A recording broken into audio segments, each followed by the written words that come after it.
Olivia, no disrespect. You're beautiful.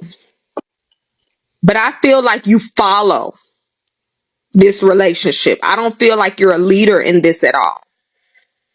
Yeah, And I you should not. like I want to leave the relationship. That's how Okay, and that's fine. it should be. And that's fine. But I just want to tell you, do not let him lead you. So they are big mad. That is Shanice, Olivia, and Sean. And they are a famous poly couple from TikTok. They have a nightly live where they come up and they attempt to talk about their business and how to help people build generational wealth. I believe that's what they do. I heard that they're in the financial industry. I'm not exactly sure, and I'm not doing research either. But a lot of people are.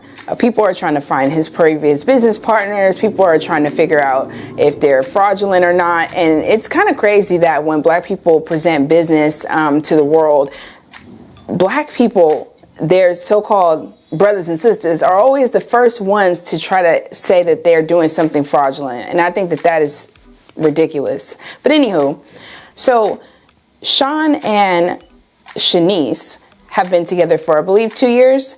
And it was Shanice's idea to bring another woman into their relationship.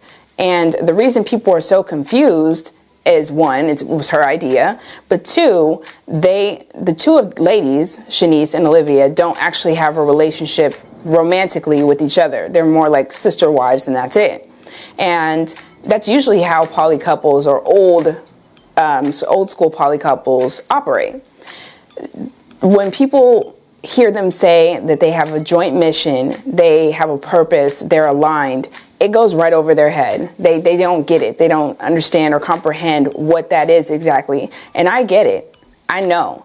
It's really to build a legacy or family, also build generational wealth for their family. And it's also easier to do with 3 people versus 2 here in the United States. I mean, it's very expensive.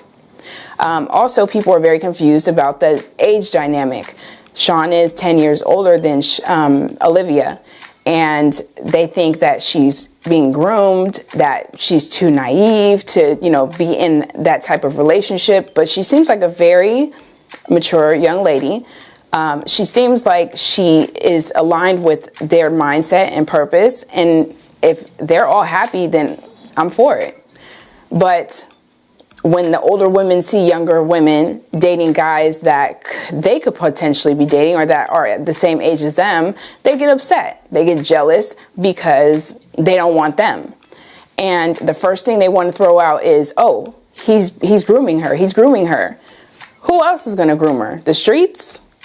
I mean, that's what's going to happen. It's either she's going to be in a relationship with the person that wants to build with her and pour into her, or the streets are going to pour into her. So you decide. Now, the other thing is, when they allow these people to come up, people are throwing outrageous things out, like their Airbnb is, their places in Airbnb. They'll say that he's a fraud operator. They'll say that, he was messing with her prior to her turning 18. And it's all lies. It's all made up stuff. But my question is, why does the black community try to tarnish a black man's name so bad? Like, why do they want him to fail so bad? Is it because they're jealous? Is it because, they're hating? Or do they just not like seeing people happy? That's my question. I don't think women really realize that there is a shortage of straight masculine men. So the CDC actually predicts that in the year 2030, there will be about 52% of women are going to be single and childless. That's a lot of women that are single and childless, and it's problematic. So I think women, if you were to get anything from this video, I'm going to give some solutions. And the solutions that I would say is, one, know exactly what the dating market looks like. There's a shortage of men. So if you're a younger woman, you want to figure out if marriage is something that you want, want to achieve. Know that men desire purity and youth and also beauty, of course. So if you're in your best years now, then you probably want to start to try to obtain a husband, but also working on yourself, of course.